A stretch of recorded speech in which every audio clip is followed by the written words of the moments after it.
বন্ধুরা আমাদের 3 বন্ধুর 100 মিটার রেস হচ্ছে। দেখা যাক সৌরভ, রাজীব আর আমি। দেখা যাক আমি তো থার্ড হবো। ঠিক আছে রেডি? গো বললেই চলে যাবে। যাবে নাকি? 1 2 3 তারপর গো। ঠিক আছে 1 2 3 তারপর গো বলো।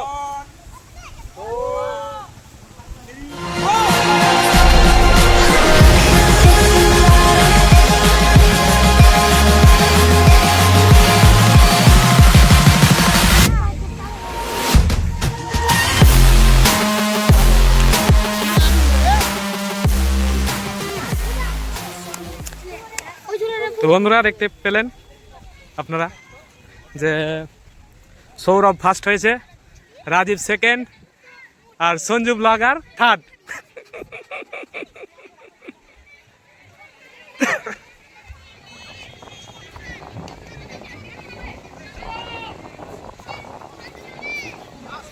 Sourav first, second, third. এখনই ভাত খেয়ে এলাম, না বাহানা চলবে না, কোনো এক্সকিউজ চলবে না, কোনো রকম এক্সকিউজ হবে না, দুজন গাড়ি দিয়েছি। হ্যাঁ আপনি কিছু বলবেন? আমি বলতে চাই যে সৌরভ পাতলা ছেলে, এই জন্য একটু অ্যাডভান্টেজ বেশি। না এগুলো এক্সকিউজ। আপনি? আমি ভাত খেয়ে এসেছি ওই জন্য। আচ্ছা এই মাত্র ভাত খেয়ে এলাম। আচ্ছা বুঝতেই পারছো।